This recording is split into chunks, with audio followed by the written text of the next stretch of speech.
제가 일단 공로원장을 저희는 이제 2018년도에 그 이제 시장님이 바뀌면서 인수위원회를 따로 꾸리지 않고 아예 준비위원회를 만들었어요. 그래서 거기에서 이제 하나 좀 특징적이었던 게 직접민주주의 분과를 그냥 확 만드셨거든요. 그래서 그 직접민주주의 분과를 통해서 다양하게 이제 주민자치나 공동체나 이런 수기민주주의를 구현할 수 있는 이런 그림들을 좀 그리면서 시민주권위원회를 이제 구성을 하게 되었어요. 그래서 이제 시민주권 그 다음 페이지 한번.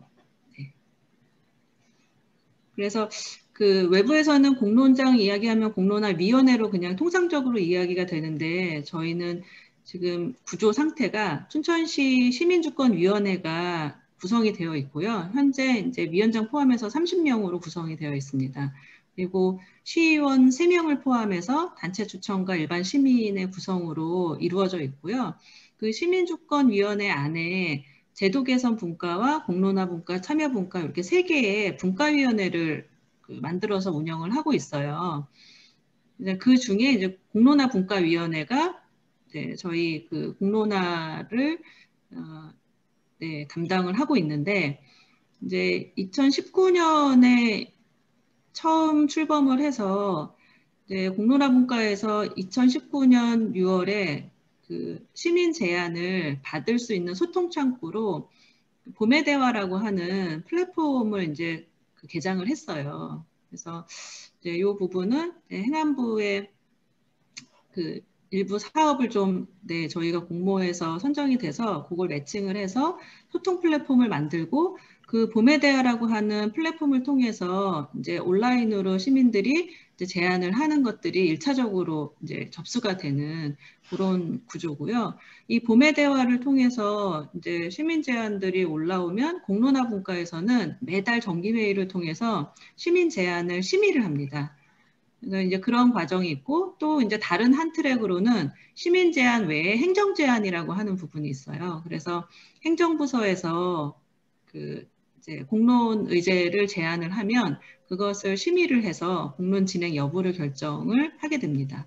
그래서 이제 두 가지의 그 방식에서 시민이 제안하는 것에 대한 공론장과 행정이 제안하는 것에 대한 공론장이 있는데 2019년에 저희가 행정 제안으로 해서 도시형 폐기물 처리 시설 운영 방식에 대한 공론장을 시민 공론으로 진행을 했고 이 부분에서 한 온라인과 오프라인을 이렇게 다 합해서 이제 1,000명 이상의 시민들이 참여를 하고 이제 이 운영 방식에 대한 전환을 결국은 결정을 하게 되었어요. 그래서 민간 위탁에서 공영제로 전환을 하고 이제 시에서는 이것을 받아들여서 네, 현재 이제 그것이 진행되고 있고요.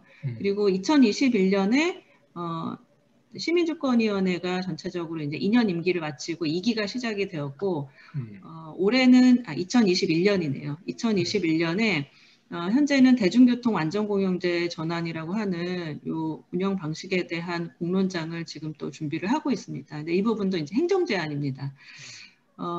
그런데 지금 공론장 진행을 하면서 저희가 시민공론장으로 진행하는 거는 대부분 이제 행정 제안을 통해서 지역의 굉장히 중요한 갈등 사안들, 이 도시형 폐기물 처리 시설이나 대중교통 관련된 문제는 굉장히 묵은 갈등 요인들이에요. 그래서 이 부분은 섣불리 이제 손대지 못하고 있던 것들, 혹은 시장이 그냥 일방적으로 정책 공약으로 약속을 해서 추진하기로 이렇게 구조가 짜여 있었던 것들을 이제 공론장으로 다시 이제 점화를 시킨 케이스입니다. 그래서 그 부분에서 실제로 이제 진행하는데 굉장히 많은 어려움들이 있기도 한데요. 이제 이런저런 것들을 좀 겪으면서 사실 저는 좀 현실적으로 보는 지점들이 좀 몇 가지가 좀 있습니다. 그래서 다음 페이지 조금 내려주시면요. 일단은 공론 의제를 어떤 것이 공론 의제로 적합한가, 근데 이것이 생각보다 심의하기가 굉장히 어렵더라고요. 그래서 우리가 말로 할 때는 뭐 시민의 일상과 관련되어 있거나 지역의 이제 주요한 갈등 문제 이런 것이 이제 공론의 사안이라고 하는데 사실 이것을 공론으로 진행할 것인가 말 것인가를 해석하는 지점들이 워낙에 다양해서 의제로 선정하는 그 과정 자체가 굉장히 고통스럽습니다. 그래서 이제 시민 제안으로 일단 오는 거는 어느 정도 그래도 구조화가 되어 있어요. 그러니까 해석의 여지는 또 그 다음 문제라 치더라도 이제 프로세스 자체가 이제 어느 정도 좀 안정화가 되어가고 있어서 봄의 대화라고 하는 소통 창구로 시민들이 이렇게 제안을 하면 그 이제 의제 자체가 그 1차 공론 과정, 그러니까 온라인상에 계속 그게 이렇게 노출이 보시는 것처럼 이제 노출이 되어 있으면 이 의제를 본 시민들이 공감 투표를 합니다.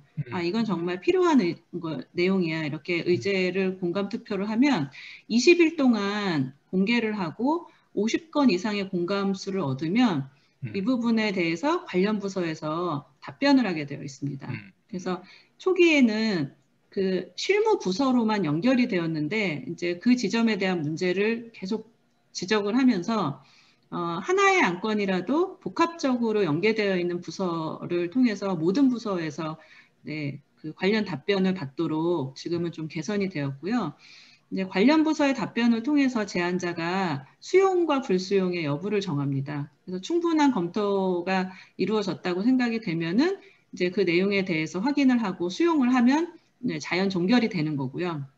그렇지 않고 부서 답변이 부족하다거나 아니면은 수긍할 수 없다라고 하면은 이제 불수용 의사를 밝히게 됩니다. 그러면 이제 불수용한 공론 의제들에 대해서는 2차 공론으로 넘어오게 되죠.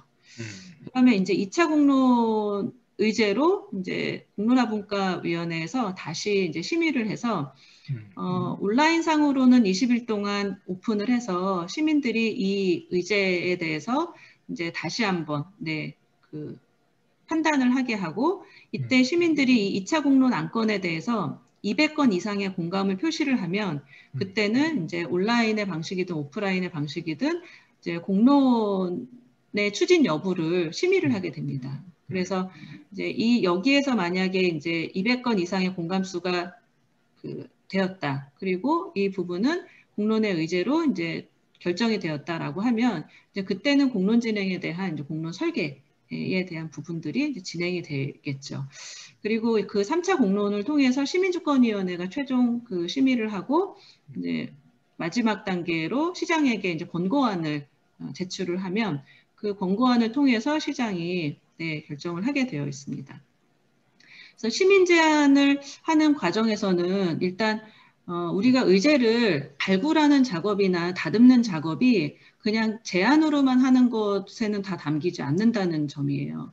그러니까 시민들은 제안을 하지만 그 의제 자체를 좀 그 풍부하게 본질적으로 해석을 해내는 그런 그 심의 구성자들도 중요하고 또 하나는 같은 말인데 좀 잘 다듬어서 제안을 하는 시민들의 역량도 좀 필요한 것 같아요. 그래서 이제 어떤 경우에는 굉장히 중요한 의제일 수 있는 것도 굉장히 좀 서툴게 이렇게 제안이 되다 보면은 행정부서도 그렇고 심의를 하는 과정에서도 설득력을 받지 못하는 경우들도 생기고 또 어떤 경우에는 그 행정 제안으로 올라오는 경우에 행정부서에서 혹은 이제 그 지자체장이 스스로 뭔가 추진하기에는 명분이 좀 부족하거나 이런 것들을 갖고 올라오는 경우들도 꽤 많이 있었습니다. 그래서 이제 추진을 하고 싶은 사업이기는 한데 어떤 명분이라던가 걸림돌이 있다던가 좀 이런 경우에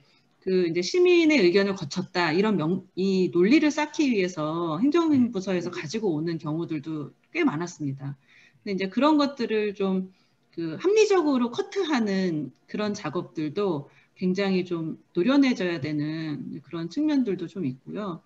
그리고 또 이게 시민들에게 공개가 되어서 공감 투표를 받아야지만 그 다음 단계 공론으로 넘어가는 이 구조가 있다 보니까 사실은 이 제안을 시민들이 더 폭넓게 공유할 수 있게 하는 것도 하나의 과제고요. 그리고 또 이게 텍스트 위주로 제안이 되다 보니까 이 내용에 대해서 충분하게 이해를 하지 못하는 경우들도 좀 네, 많이 발생을 하는 것 같습니다. 그래서 어떤 경우에는 저희도 이제 초반에는 그 지점들을 많이 놓쳤었는데 진행을 하면서는 뭔가 이제 그 잘 다듬어져 있지는 않지만 뭔가의 이야기가 있을 것 같다라고 하는 경우에는 아예 제안자분을 공론화분과 회의에 이제 초청을 해서 그분이 직접 그 의제에 대해서 설명을 할 수 있도록 이제 이렇게까지 좀 오픈을 하는 것을 네, 한 2년 전부터는 시작을 했던 것 같아요. 그리고 이제 특히 행정부서의 의견에 불수용하는 것이 이게 갈등이 큰 경우 이런 경우에도 직접 모여서 행정부서와 의제 제안자와 공론화분과 위원들과 이제 3자 대면을 해갖고 이제 충분하게 이야기를 하고 소통을 하는 이런 과정들을 통해서 또 일정 부분 그 이제 시민 공론장까지 가지 않더라도 사실은 그런 정도의 실효성이 없다 하더라도 제안자의 갈등이나 이 답답함을 해소하는 지점들도 굉장히 좀 중요한 포인트 중에 하나다라고 하는 그런 것들도 좀 있었고요.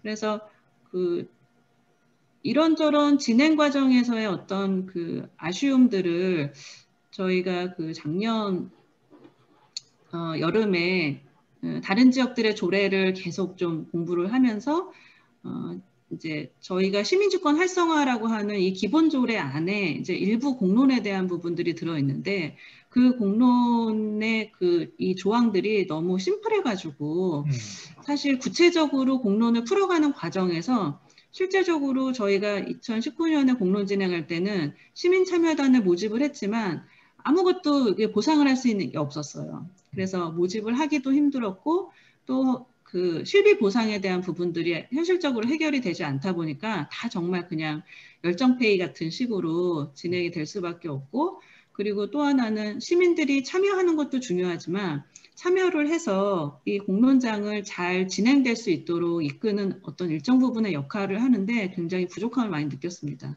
그래서 어떻게 보면은 아까 황한식 교수님께서 말씀하신 것처럼 이게 권위나 이런 것들이 좀 있어야 되는데 이게 초반이다 보니까 공론이 뭔지도 모르고 공론장이 그냥 평소에 그동안 쭉 있어 왔던 그냥 토론장 정도? 네, 그냥 뭐 이야기하는 테이블 정도로밖에 혹은 또 공청회 이 정도밖에 이제 그 생각이 안 되다 보니까 신뢰가 없는 거죠, 일단은. 그래서 그 신뢰가 없다 보니 권위 뭐 이런 것을 이야기할 정도의 상황도 되지가 않고 그래서 하나하나를 풀어 나갈 때 이제 왜 그렇게까지 해야 되는지에 대한 공격을 굉장히 많이 받았었어요. 그래서 뭐 온라인으로 시민 참여를 할 때도 그거 뭐 개인정보 돼갖고 진행할 수 없다. 뭐 이런 것들을 끝없이 설득을 해갖고 한 사람이 한 번씩 뭐 지역 주민에 한해서 어느 정도 그 행정복지센터의 도움을 받고 뭐 이런 것들을 풀기 위한 그 방법들을 굉장히 다양하게 네, 좀 모색을 했던 부분이 있었고 또 이제 이 공론 과정에 좀 관심이 이 의제 자체에 관심이 있어서 참여했던 이제 시민들에게 뭐 교통비는커녕 뭐 회의비나 아무것도 할 수 없이 그냥 시시때때로 네, 회의만 참석을 하게 하고 움직이게 하는 과정에서 이제 중간에 탈락하시거나 이런 분들도 많이 생기고 네, 그래서 실제로 그 운영을 하는데 굉장히 어려워서 그 부분을 다시 이제 별도의 공론 조례로 만들어내려고 이제 지난해에는 계속 노력을 했는데 이제 그 부분이 의회나 그 행정 쪽에서는 잘 충분하게 설득이 공감이 안 됐던 것 같아요.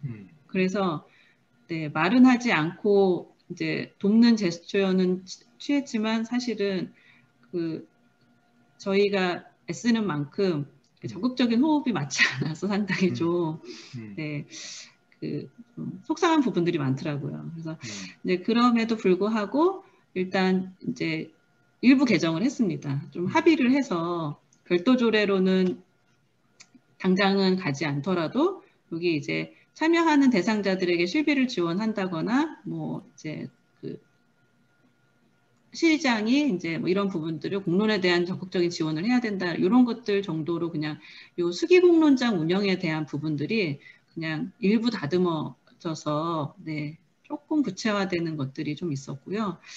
이제 그리고 다음 장에 보시면 물론 조례를 만드는 것은 조례를 통해서 할 수 있는 것들이 있기 때문에 조례를 만드는 것도 굉장히 중요한데 이제 분명히 지역별 상황은 다르겠지만 이 공론장, 주민공론장에 대한 조례를 만든다고 하면 그러면 의회라던가 이제 기존의 그 주민자치단체들이라던가 뭐 이런 다양하게 이 역할을 하고 있다라고 생각하는 그 구조 속에서는 충돌이 계속 일어날 수밖에 없을 거거든요.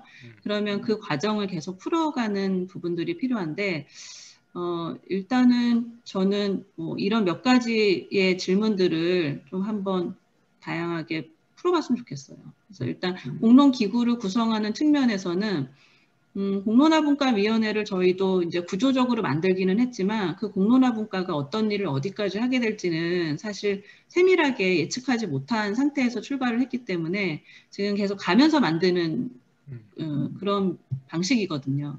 근데 이제 고민이 되는 지점은 공론화분과위원회는 공론 의제들을 다양하게 그 심의를 하고 공론이 진행되어야 한다고 판단되는 의제를 결정하는 정도의 역할로 저는 생각을 하고 있거든요. 그리고 일부 이제 그렇기 때문에 통상적인 이제 위원회라는 이름을 붙였을 거예요. 그런데 실제 진행을 하는 데에서는 저는 공론 추진단이 필요하다고 오히려 생각을 좀 하는 편이에요.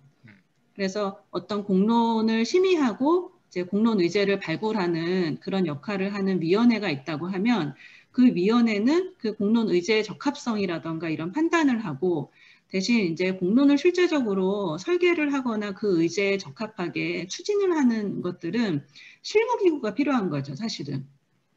근데 그 실무기구가 행정에서도 물론 그 담당 부서들과의 그 업무 지원은 있지만 전방위적으로 공론을 진행하는 추진 체계로는 조금 부적합하고요.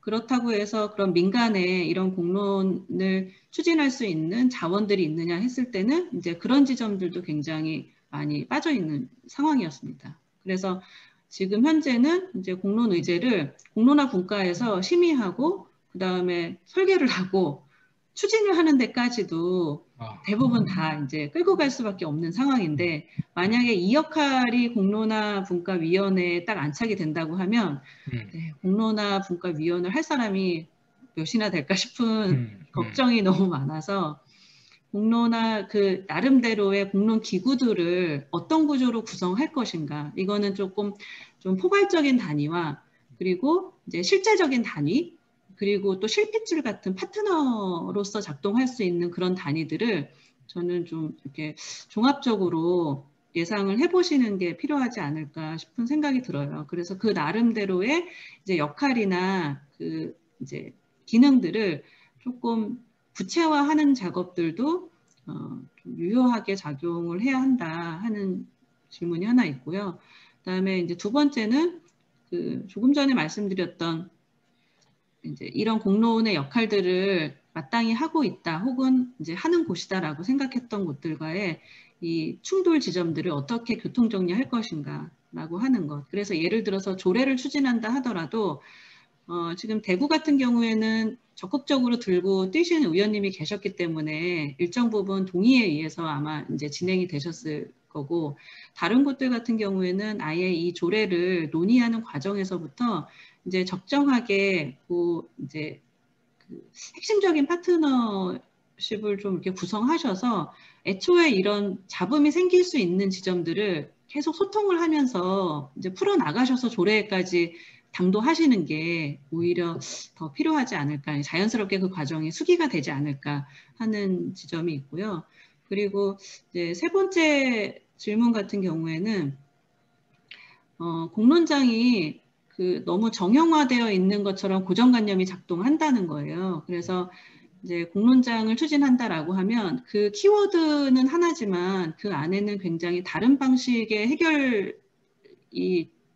그 방법들이 적용이 되어야 하는데 그냥 한 10 중에 8, 9은 대부분 그냥 토론회만 그냥 생각을 하는 거예요. 그래서 그 테이블을 구성하고 사람들이 모여서 이야기거리와 혹은 결정할 사안만 있으면은 이제 진행이 될 것이다라고 하는 그 고정관념을 깨고 계속 이제 다른 방식이나 다른 구조들을 이제 질문을 통해서 만드는 것이 되게 낯설게 받아들여지더라고요. 그래서 그런 자율적 공론에 대한 다양성을 열어놓는 그런 부분들도 좀 필요할 것 같습니다.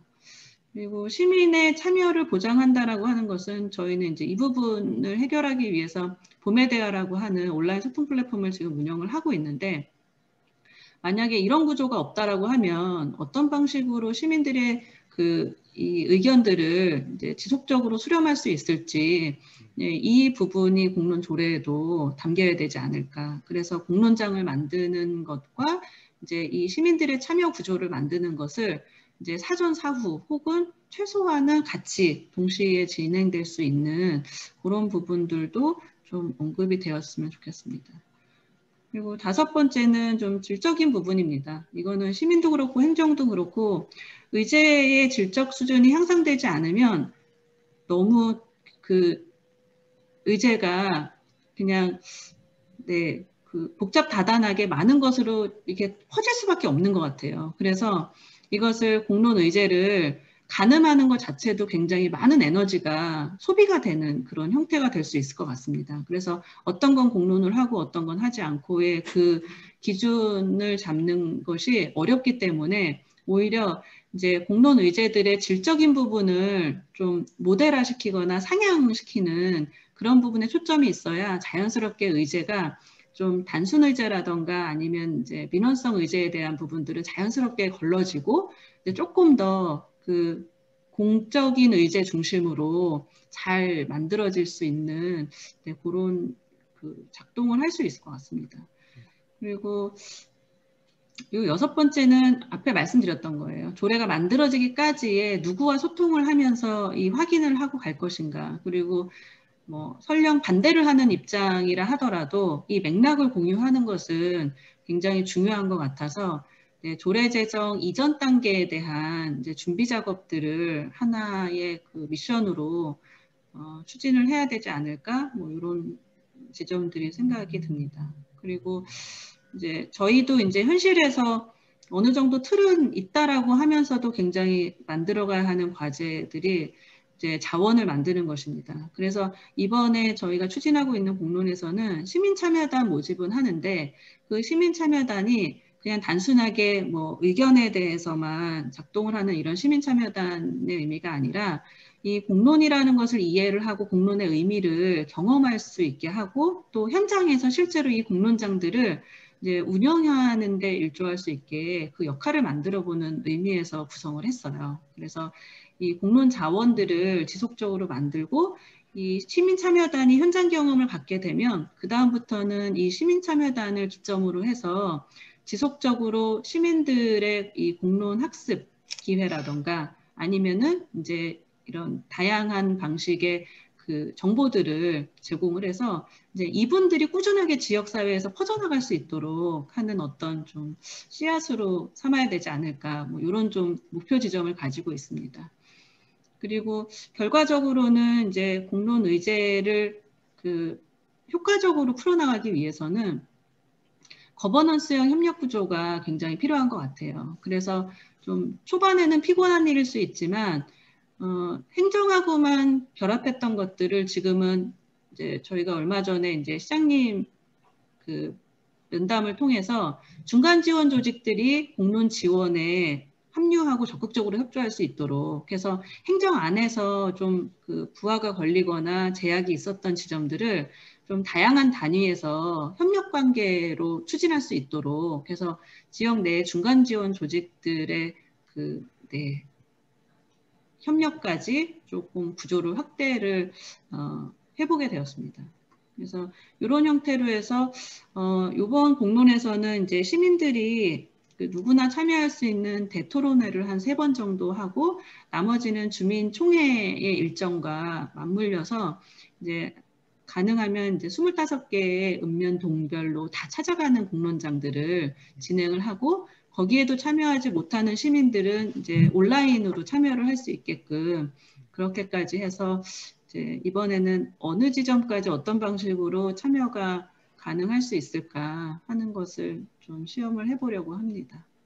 그래서 이런 지점들이 조례가 이제 어쨌든 좀 네, 그 문자를 중심으로 해서 담기는 부분이기는 하지만 네, 말씀하신 것처럼 이제 그 조례는 실제적으로 저는 작동할 수 있어야 한다고 생각을 하거든요. 그래서 이제 그런 지점에서는 이제 그 이제 위원회, 공론위원회라고 하는 것을 어떤 정의로 쓸 것인지, 어디까지의 역할을 생각할 것인지, 또는 이제 거기에서 실행에 대한 부분까지 담보되는 것이 그 고려되지 않았다면 실제로 실행을 추진할 수 있는 단위의 자원들을 어떤 구조로 만들 것인지 이런 부분들까지도 좀 필요할 것 같고요.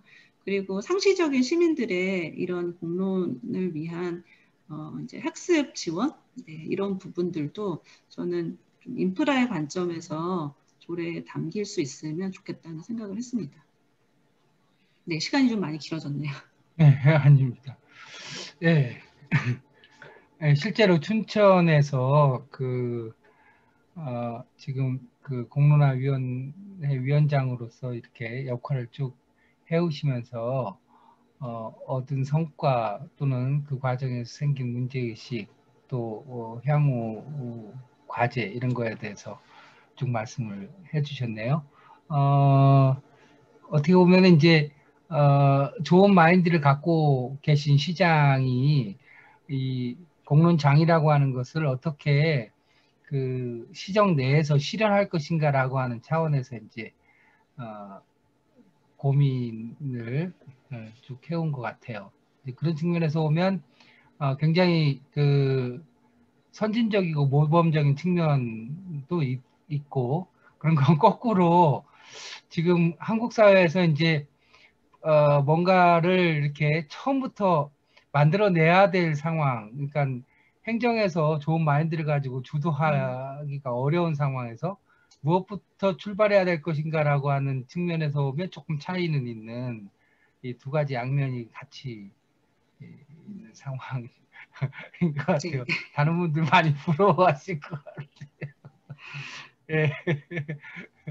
본인은 뭐 엄청 지금 그 골머리가 아픈데 다른 분들은 엄청 부러워할 것 같아요.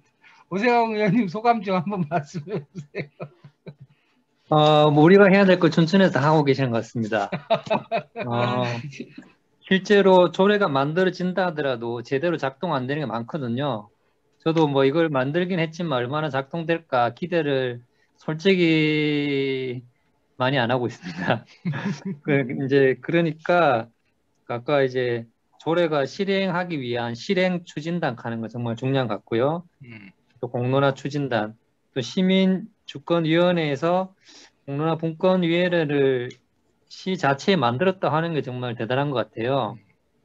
그리고 그 말씀하시기 전에 제가 다른 생각이 하나 문득 떠오르는 게 뭐 최근에 주민 발안 조례하는 게 있잖아요. 주민이 발의해서 의회에 그 의견을 제시하면 그걸 이제 수용을 해서 조례를 만드는 과정.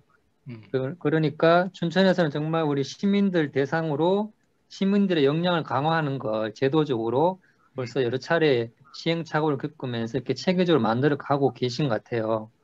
그러니까 주민 발안 조례 자체도 아까 우리 황 고문님께서 말씀하셨듯이 주민들의 역량이거든요. 그러니까 공론화위원회가 있다 하더라도 주민 참여단이 있다 하더라도 주민들이 정말 너무 기초적인 걸 뭐 이제 그런 관련 민원을 제시한다든지 또 뭐 참여가 너무나 저조하다든지 공론화가 뭔지 모르고 이런 상황에서 주민 참여단을 구성한다는 조례가 아무리 있다 한들 또 공론화위원회가 그렇게 모집을 한다고 한들 얼마나 반응을 할 것인가. 그러니까 춘천에서 하는 예를 우리가 좀 많이 참조를 하고 이 조례가 실행할 수 있도록 또 그에 앞서서 주민들의 역량을 어떻게 강화시켜 갈 것인가. 그게 우리가 지금 하고 있는 공론 포럼의 큰 주제이기도 한데요. 너무 잘하고 계신 것 같아서 정말 부럽습니다. 아닙니다. 멀었습니다. 네, 감사합니다. 지금 말씀하시니까 이제 지금 뭐 이제 그 공론 포럼에서 지금 공론장 이렇게 만드는 곳이 여러 군데 있잖아요. 뭐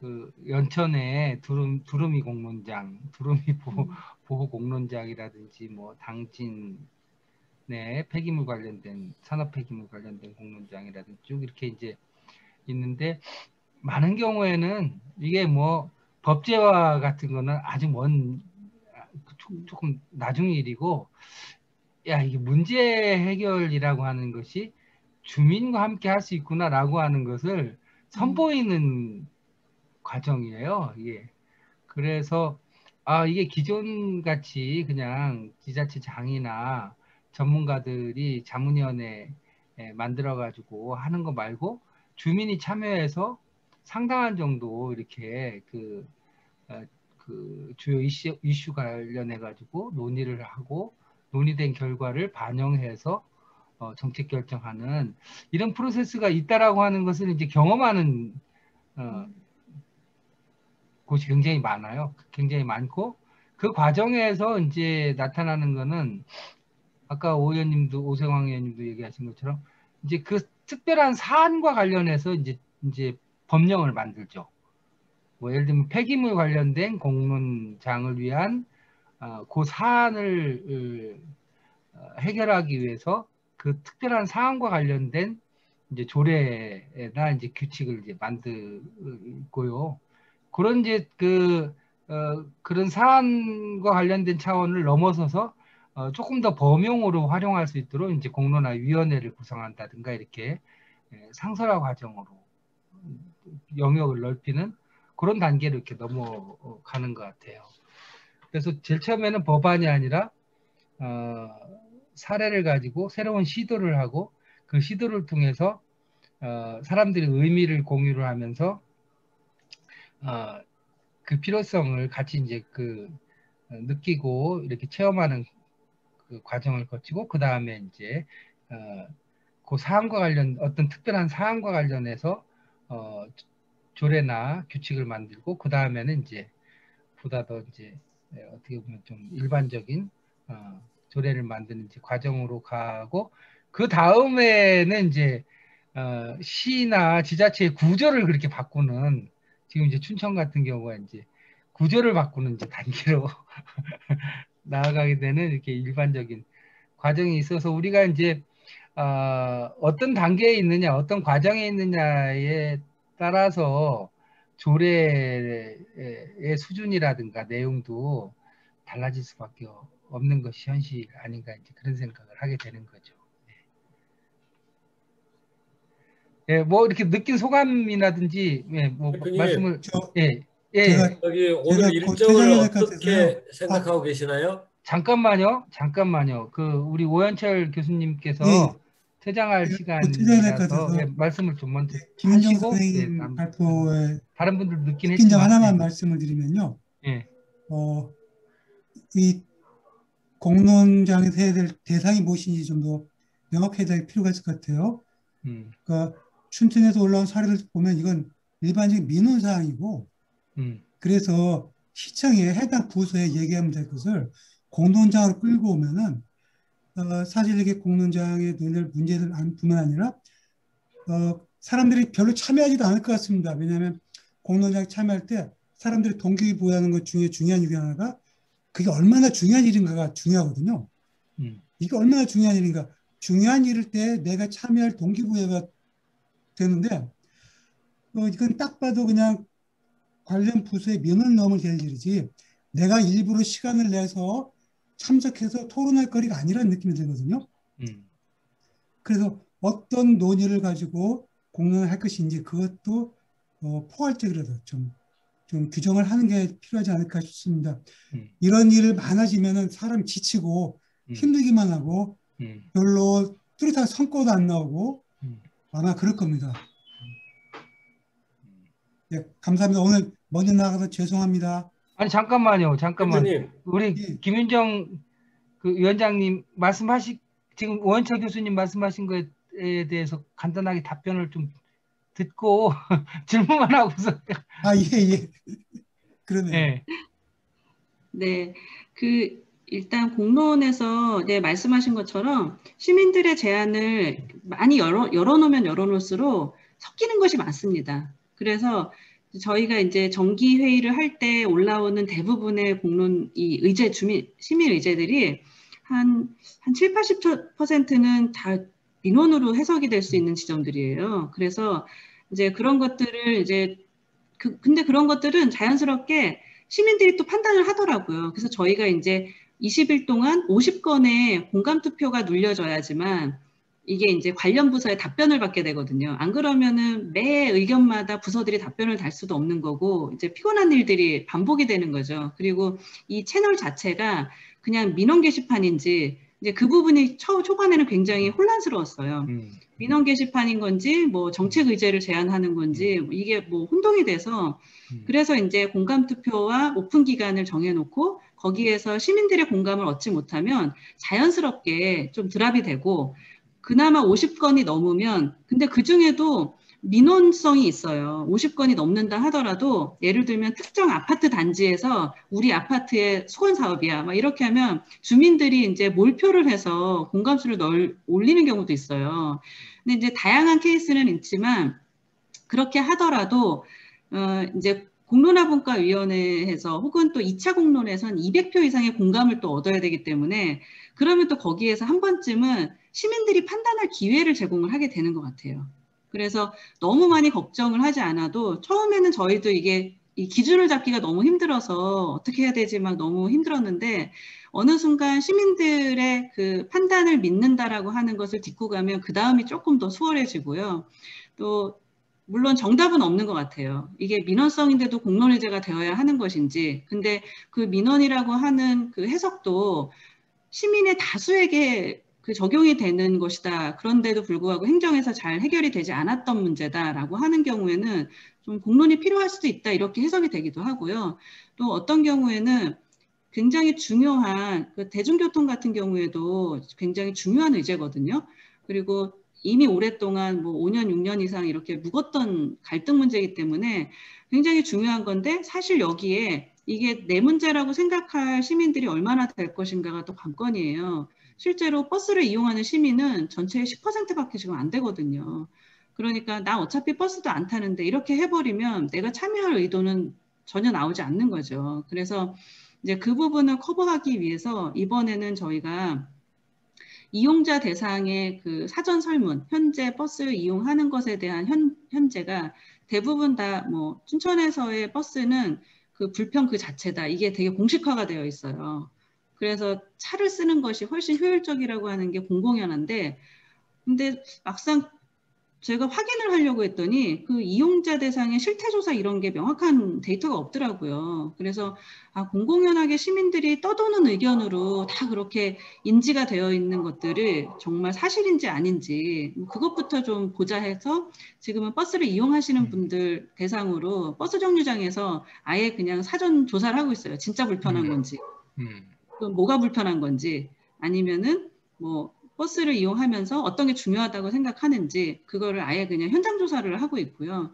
그래서 그 데이터를 공론장에서 이제 쓰려고 합니다. 그리고 이제 그 다음에 저희가 공론장 진행에 앞서서 지금 버스와 관련되어 있는 정보를 가능한 현실적으로 객관화할 수 있는 작업을 하고 있는데 그렇게 해서 이제 뭐 페이퍼 형태와 카드뉴스 형태로 해서 시민들에게 배포하는 작업. 그래서 누구나 판단을 할 때 동일한 기준의 정보에서 판단을 할 수 있도록 하는 이제 그 작업을 하고 있어요. 정보가 많은 사람은 이 버스 문제에 관련된 굉장히 시시콜콜한 이야기까지 다 가지고 있어서 이제 그걸 풀 가능성이 있고 정보가 상대적으로 취약한 사람은 어차피 할 말이 없고 아는 게 없기 때문에 참여 자체를 이제 안 할 수 있기 때문에 그 문제를 사전에 어느 정도 커버하기 위해서 지금 이제 사전 정보 기간을 한 50일 정도로 해서 이제 쭉 풀어놓고 그리고 이제 8월달 한 달 동안은 찾아가는 형태 그리고 이제 집합형 형태로 해서 공론장을 한 20회 이상 진행을 할 예정으로 되어 있습니다. 그러면 이제 그 기간 한 달 동안 계속 어디서건 그 공론장이 진행이 되면 적어도 가까운 데서는 한 번쯤은 들여다보지 않을까. 이제 그럼에도 불구하고 현장하고 뭐 일정이 안 맞는다는 관심이 없다. 그래도 한 2달여에 가까운 기간 동안에 이 정보들이 떠다니는 것으로부터 자유롭지 않게 해보이겠다. 뭐 이런 정도의 좀 목표가 있습니다. 그래서 뭘 하더라도 어딜 가더라도 눈에 띄게 해서 온라인으로라도 참여를 할 수 있게 해서 물론 뭐 참여자 수 자체가 중요한 것은 아니지만 이번에는 이 의제 자체에 대해서 시민들에게 어느 정도의 학습 효과를 주게 할 것인가 이제 그 부분이 이제 말씀하셨던 것처럼 참여 동기를 내가 아는 만큼 보이면 이제 관심이 생기고 관심이 생기면 참여를 하게 되는 그 지점으로 풀리진 않을까? 이제 그거는 살짝 지금 저희도 시도를 해보는 과정입니다. 네, 그래요. 예. 제 걱정이 기후였군요. 아주 훌륭하게 잘하고 계신 걸로 보입니다. 예, 아니에요. 그냥 저희도 믿고 가는 건 그냥 시민들이 다 할 거야. 그냥 그거밖에 없어요. 오늘 먼저 나가서 죄송합니다. 네, 아닙니다. 지금 아유 교수님 수고 많으셨습니다. 네. 지금 시간이 10시 33분인데요. 그 조례에 어떤 내용을 담을 것인가라고 하는 건지. 저도 좀 너무 힘들어서 제가 좀 말씀 좀 드리고 먼저 퇴장할게요. 죄송합니다. 일단 제가 좀 그 채팅방에 자료 2건을 올려드렸는데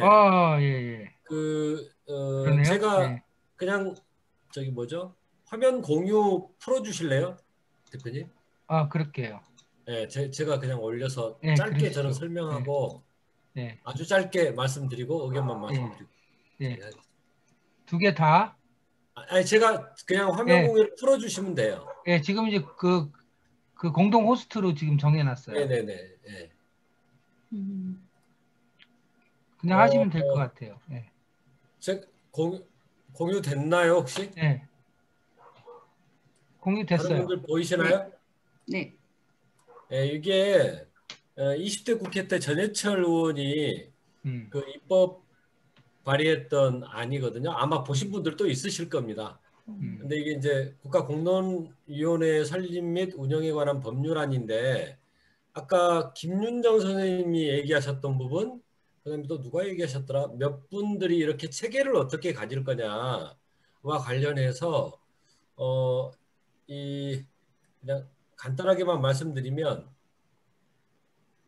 그러니까 국가공론위원회가 있고요. 아까 이제 춘천에서는 지금 현재 공론위원회가 있잖아요. 네네네. 그 위원회가 있고 그 다음에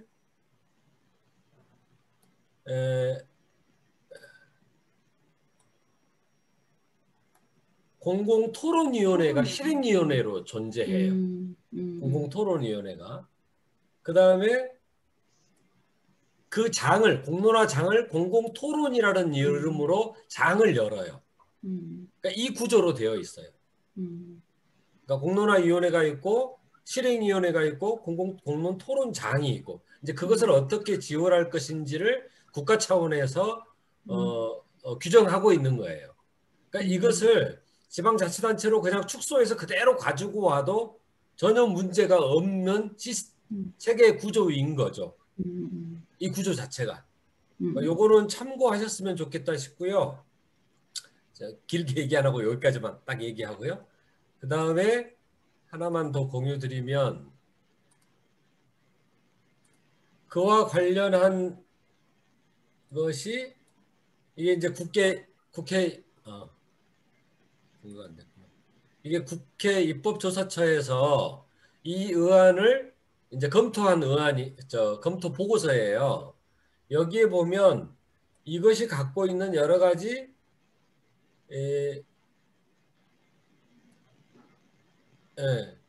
여러 가지 그 제안의 배경에 대한 해석, 그 다음에 실행 가능성, 문제점 이런 것들이 쭉 정리되어 있는 입법조사처의 의견서거든요. 요 두 가지를 다음번 그 10 며칠이죠? 그때까지 준비하실 때 참고하시면 사실 아까 대구의 안이나 다른 것들도 보면 여기 이 국회 입법, 그러니까 국가 법률로 만들어지고 있는 여기에서 따온 것들이 되게 많아요. 관련된 그 내용들이. 그래서 요거 정도 말씀드리고 그다음에 제가 마지막으로 세 번째 제안하고 싶은 건 뭐냐면 제가 이제 각종 위원회 특히 국가인권위원회를 비롯한 뭐 아무튼 조사위원회 위원으로 근무해 본 적이 있어서 그러니까 어떤 위원회들이 갖고 있는 권한 중에 뭐가 있어야 되냐면 그 조사 기능이 제대로 좀 확보되어야 돼요. 그러니까 지방에 어떤 문제점들이 갈등 문제가 있어서 그걸 해소를 해야 되는데 행정기관에서 쥐고 있는 정보들이 아까 정보 불균형 얘기하셨는데 정보들이 있어요. 근데 이걸 잘 안 내놔요. 그걸 봐야 어떤 정확한 판단을 하고 토론회 공공토론으로 이제 갔었을 때 그 문제를 해결할 수 있는 핵심 키워드를 잡아낼 수가 있거든요. 근데 이걸 잘 안 내놔요. 그다음에 자료 제출에 대해서 협조를 잘 안 해요. 그래서 이 조사 기능과 자료 제출권 이 두 가지를 만약에 정말 아까 광주에 계신 김영관 선생님이 아주 그냥 제대로 된 걸 하나 만들자라고 한다면 이 그 조사 기능의 강화와 조사권의 강화와 그다음에 자료 제출 의무 이 조항이 두 개 들어가는 것이 굉장히 중요하다. 요 얘기만 저는 마지막으로 좀 드리고 하도록 하겠습니다. 이상입니다. 예, 아이고 고맙습니다. 그 아무튼 시간이 잠깐만요, 교수님.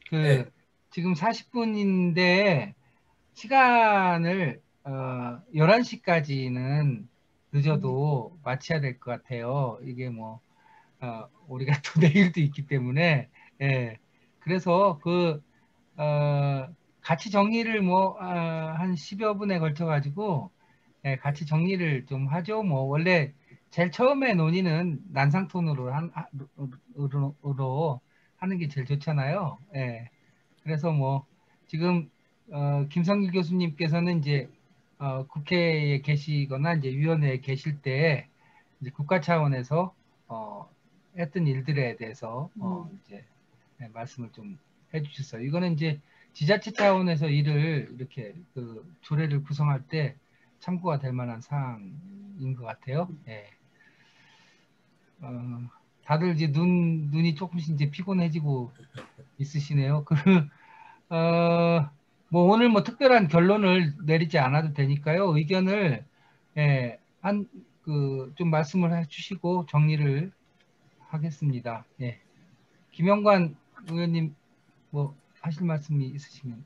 아까 김윤정 위원장님 그 말씀 정말 잘 들었습니다. 이게 이제 우리가 얘기하는 공론장에 관련된 이런 조례 내용은 사실은 춘천시장님처럼 앞서가는 분들 아니고도 실행할 수 있는 조례를 위반할 수 있는 그러한 내용이 아마 잡혀야 될 거라고 생각이 들고요. 맞아요. 사실 그만큼 또 이게 아이러니하고 좀 서글픈 것이 단체장의 영향력이라는 것이 이렇게 크다. 이거 조례 하나 사실 주민의 의견을 제대로 담는 데 있어서도 단체장이 어떤 그 성향을 갖느냐가 어마어마한 차이를 만들어 버리거든요. 그것에 대한 서글픔이 하나가 있고요. 의회 들어가니까 초선인데 단체장에 대한 욕심이 생기더군요. 솔직히 능력도 안 되는데 단체장이 할 수 있는 그 힘이라는 것이 부러웠습니다. 그만큼 그 실력을 갖고 있다면 단체장에 도전해보는 것의 의미가 그만큼 크다는 느낌을 가졌고,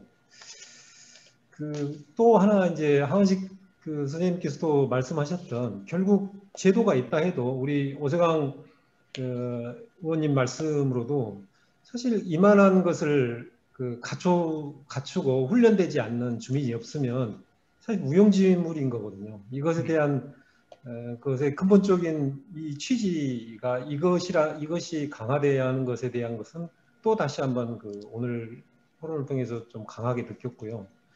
아까 김성길 선생님께서 말씀하셨던 내용들이 아까 그 법안들에 이렇게 나와 있다면 특히 아까 우리가 실행단위, 그러니까 주민참여단, 시민참여단이 어떻게 구성돼야 되고 어떻게 운영돼야 되고 어떻게 지원돼야 되고 어떻게 제도화하고 지속화할 건가에 대한 그런 내용들까지 들어가야 맞겠구나 하는 생각을 했습니다. 또 역시 위원회에도 마찬가지 좀 더 세밀하게 검토가 돼도 제가 아까 이제 우연찮게 그냥 그 생각을 말씀드렸었는데 가장 좋은 안을 만들어 놓고 그것을 이렇게 실정에 맞게 조금 주민들의 준비 정도에 맞게 그것을 욕심을 좀 덜어내고 이렇게 가는 것도 좋겠다는 생각이 있습니다.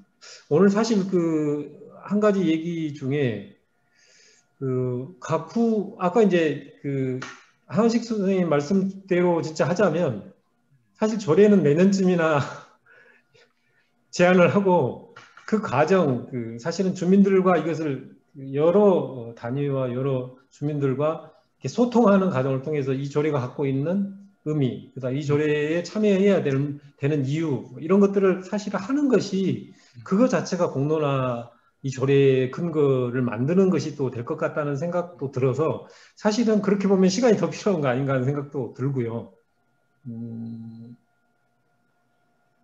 예, 거기까지 좀 말씀드리겠습니다. 그래서 그 주민공론장 조례는 주민공론장 운동하고 이렇게 같이 생각을 좀 해야지 되는 거고, 저는 이제 춘천의 사례를 보면서 서울시 사례가 생각이 많이 났어요.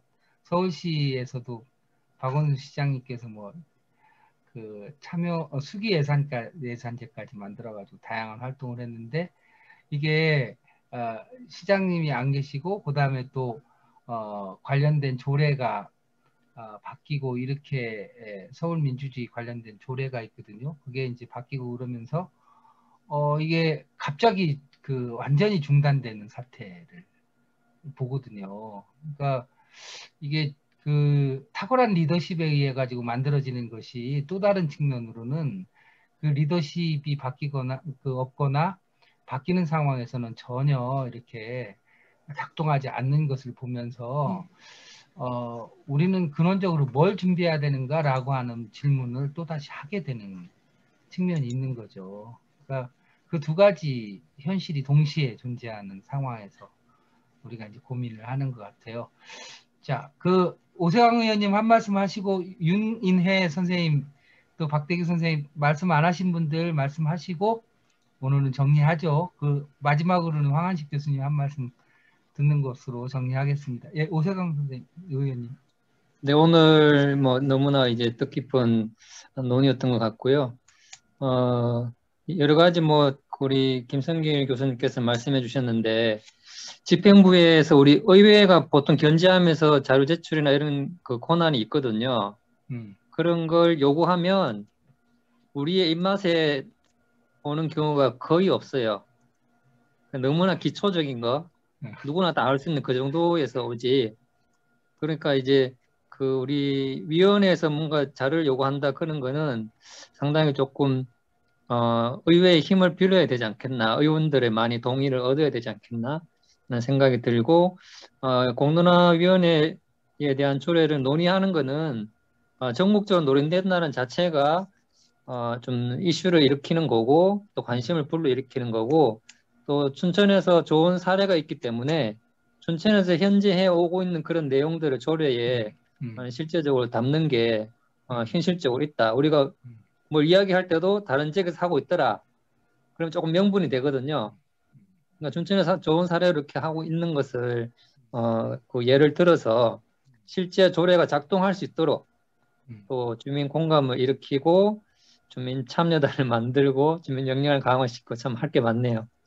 네, 감사합니다. 네. 예, 우리 윤인혜 선생님 그 오랫동안 기다리셨는데 느낀 소감이라든지 뭐 의견 말씀해 주십시오. 예, 말씀 잘 들었습니다. 예, 좋은 말씀 많이 나눴네요. 저는 그 필요성에 대해서 왜 필요한지 지금 그 주민들이 이제 명민화라는 그 문구가 좀 들어가면 어떨까 생각을 해요. 지금 그 언론 같은 거를 잘못된 언론으로 인해서 이제 명민이 된 게 아니라 지금 우민이 됐잖아요. 이제 그 공론화라고 하는 이거가 그 세종대왕이 한글 창제했을 때 그 국민들을 위해서 이렇게 창제를 했듯이 이 공론화 이런 거가 이틀로부터의 어떤 그런 큰 어떤 혁명이 될 수도 있겠다 좀 생각이 좀 들어가지고 명민화라는 그런 문구가 좀 들어가는 게 어떨까. 그리고 좀 안목을 이 공론화를 어떤 조례, 어떤 주민 지역 여기에만 국한시키지 말고 좀 넓게 멀리 좀 봤으면 하면 어떤 생각이 들어요. 그러니까 그 지역 단위에서 그렇게 하고 또 사회 의제를 좀 다루는 그 능력까지도 역량까지도 강화시키는 거고 지금은 이제 우리가 글로벌 역량이 좀 필요하잖아요. 한국이 뭐 G8 좀 있으면 뭐 G5, G3까지 우리가 간다고 하니까 글로벌 리더가 되는 우리 어떤 그런 주민 역량을 키울 필요가 있겠다. 그리고 이제 교육 넓게 봤을 때는 그 풀뿌리 어떤 마을 공동체에서 교육 혁명이 어떤 시작점 아까 권윤정 위원장님 말씀하셨지만 시작점이 되게 하는 거 그러니까 초중고등학교 청소년 아이들을 참관하게 해서 그들이 토론하고 하는 어떤 그런 능력을 강화시키는 것도 교육혁명의 어떤 가장 기반이 좀 쌓여지게 하는 그런 좀 좋은 어떤 계기가 되지 않을까 그런 생각도 좀 듭니다. 네. 이상 마치겠습니다. 감사합니다. 네. 교육적인 의미에 대해서 강조해서 말씀해 주셨고요. 박대규 위원장님 여전히 그 운전하시는 분이라서 예, 걸어놓고 지금 일하시는 것 같아요. 교수님 한 말씀 말씀 좀 부탁드립니다. 예, 오늘 쭉 이렇게 고모님께서 좀 느낀 소감 좀 말씀해 주시죠. 한마디로 말씀을 드리자면 정말 상당히 현장감 있는 얘기 깊이 있게 많이 배웠다 이런 말씀을 좀 드리고 싶고 특히 김윤정 위원장님 제가 지난번 딱 회의 때 딱 찍었는데 오늘 발표하신 내용 보니까 상당히 제가 잘 찍었다 이런 생각이 들었어요. 내공이 보통이 아니시고 이게 하루아침에 이루어진 내공도 아니고 상당히 경험 속에서 이렇게 축적되고 단련된 그런 내공이라고 생각이 드는데 김윤정 위원장님의 경험적 원리라 할까? 경험적 글을 잘 우리가 조례화하는데 많이 활용했으면 참 좋겠다 이런 생각이 솔직한 생각이고요. 그다음에 이제 아까 우리 김영관 의원님 말씀하셨는데 좀 조언안 만들어 가지고 조언안 만들어 가지고 각 지역에서 알아서 이렇게 대응하도록 하는 것도 상당히 좋은 생각이 같아요. 전략적 의미, 뭐 전술적 의미라 할까요? 꼭 그리 되든지 안 되든지 간에 다른 데서 이렇게 하더라 하는 것이 이쪽에 일을 하는데 좀 도움이 될 수 있는 그런 면에서 상당히 좋은 안이 아닌가 생각이 들고요. 전체적으로 저는 아까 참 정의당 의원님께서 상당히 정리를 잘했다고 생각했는데 좀 이렇게 너무 하루아침에 성과를 확 보려고 하기보다는 주민 공론장 본의에 맞는 공론장을 만들기 위한 노력을 계속해서 집중적으로 해 나가는 게 자체가 중요한 거지. 바로 큰 성과를 딱 보겠다 이렇게 생각하는 게 만만치가 않은 거고. 왜냐하면 싸운 게 별로 없는데 쉽게 될 것도 아니고 제가 아까도 말씀드렸지만 전국 그 주민자치 박람회를 통해서 주민자치 활동하는 걸 쭉 이렇게 사례들 보면은 세월과 함께 이렇게 나아져 가는 것 같아요. 그래서 누군가 시간과 과제를 묻고 뭐 발전한다 이런 소리가 있는데 누에가 마치 떡잎을 몸에서 꿈틀꿈틀 하다가 그 세월이 지나야 나비가 되는 것처럼 그 좋은 얘기가 생각이 되고요. 특히 단체장 한번 하고 싶다는 얘기가 상당히 공감이 많이 가요. 나는 그게 단체장 하고 싶다는 얘기는 정말 단체장 역량이 크다는 얘기인데 그 단체장 역량을 잘 좋은 방향으로 갈 수 있게 하고 견제할 수 있게 하고 하는 그런 주민의 역량, 시민의 역량 그것이 공론장으로 나타나는 뭐 이런 원리를 저는 다시 한번 강조드리고 싶고요. 마지막에 아까 우리 윤희래님께서 말씀하신 주민과 풀뿌리 주민과 청소년 학생의 교육 뭐 이런 문제인데 이게 사실 굉장히 중요한 문제라고 생각이 들어요. 전국적으로 보면 청소년 주민자치 활동 이렇게 상당히 활성화되어가는 경향이 많이 보여지고 굉장히 중요하다고 생각이 듭니다. 왜 그러냐면 전국 각 지역에서 이루어지는 초중고등학교 교육의 목적이 뭐죠? 전부 스카이 대학 가는 거거든요. 서울대학하고 연대하고 확실히 그 목적이 우리 지역에서 살기 위한 것이 아니고 전부 스카이 대학 가기 위한 교육 지금 하고 있고 거기 목매달고 있는데 그 지역이 발전할 자주가 없단 말이죠. 인재가 빠져나가기 위해서 교육하고 있는 그 교육에서 무엇인가 그 지역 사회가 발전할 수 있나요? 그 사람 그 아이들 위한 일자리를 만들어야 돼도 그 아이가 지역 사회에 애정을 가질 수 있도록 해야 되고 이렇게 이런 맥락에서 큰 틀에서 참 마지막에 멘트가 아주 좋았다고 그렇게 생각이 되고요. 큰 틀에서 저는 7월 17일에 우리가 만나게 돼 있죠. 네. 그게 지금 우리 이렇게 하고 있는 것이 보다 한 걸음 나아가는 좋은 방향으로 나아가기 위한 하나의 좋은 리허설이다, 좋은 연습이다 이렇게 생각하면서 계속해서 같이 함께 나가고 가장 중요한 것은 이렇게 우리끼리 같이 함께 뜻을 모으고 방향을 같이 고민하는 게 중요한 거다. 이런 생각이 좀 듭니다. 정말 수고 많으셨습니다. 많이 배웠습니다. 네, 수고 많으셨습니다.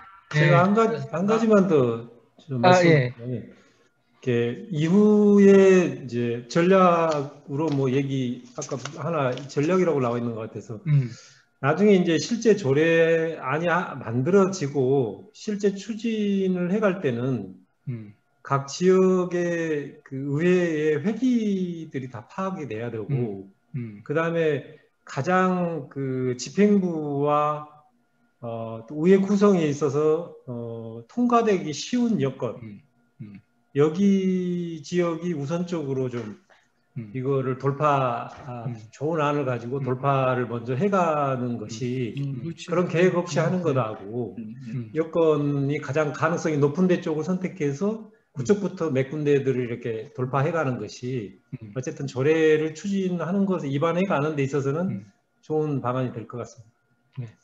광산이 중요한 전략적 모델이 안 되겠습니까? 글쎄요, 저는 아까 오히려 황한식 선생님 말씀에 더 공감이 갑니다. 저는 뭐 꼭 이번이 아니더라도 이거를 내년에 하더라도 이걸 과정을 좀 잘 해볼 필요도 있겠다는 생각이 들어서요.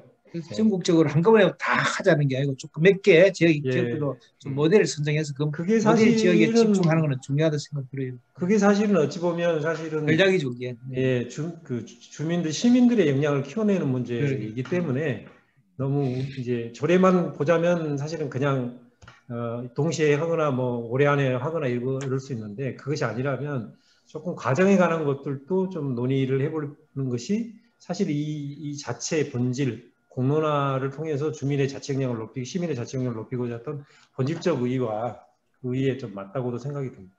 박태순 우리 박사가 늘 이렇게 하는 게 보면 공론장도 운동 지속적인 운동으로서 이렇게 우리 나가자 이런 얘기 그게 굉장히 중요한 포인트. 한번 일시적으로 한번 조례를 만들자 이런 게 아니고 조례 제정 공론장 운동으로서 확산돼 주민이 뭐 참여해 나가고 그래서 좋은 사례들 자꾸 만들어져 확산돼 나가고 이런 운동적 관점, 흐름의 관점을 우리가 흐름을 만들어가는 그런 관점에서 할 때 우리가 역사에 사회적 공헌하는 것이지 한계 때도 공헌하는 건 아니니까. 그래요. 박태순 박사님 잘 이끌어 주세요. 네, 고생 많으셨습니다. 벌써 11시가 다 돼가네요. 그 7월 17일 날 재헌절 날 같이 모여서 그날도 뭐 이렇게 이런저런 얘기도 좀 하고 하면서 이렇게 자연스럽게 이렇게 우리가 같이 가야 될 방향도 조금 더 분명해질 것 같고 무엇보다도 중요한 거는 내가 있는 지역에서 무엇을 할 수 있는지를 발견하는 거라고 생각하고 또 서로 어떻게 도울지를 발견하는 거라고 생각을 하고요. 그런 공간이 되었으면 좋겠습니다. 예, 뭐 오늘은 특별하게 뭐 결정된 내용은 없지만 계속 같이 이런 고민을 같이 나눠 가자 이렇게 말씀드리고 수고 많으셨습니다. 3시간 걸렸네요. 배도 많이 고프실 것 같고 오늘은 이만큼 하고 7월 17일 날 다시 만납시다. 네. 네, 고생하셨습니다. 네, 고생하셨습니다. 수고하셨어요. 수고하십시오. 네. 네, 수고하셨습니다. 수고하셨습니다, 교수님. 수고하셨습니다. 네, 아이고. 김윤정 위원장님 그 자료 좀 보내주세요. 네, 여기 다 올린 거는 다 올릴게요, 다시. 예, 네. 예. 네. 아 여기 맞지. 네. 다 올릴게요. 예, 아까 그 김성길 네. 교수님 것까지 같이 올릴게요. 네. 네, 이거 동영상도 올릴게요. 네. 네. 네. 들어가세요. 편히 쉬세요.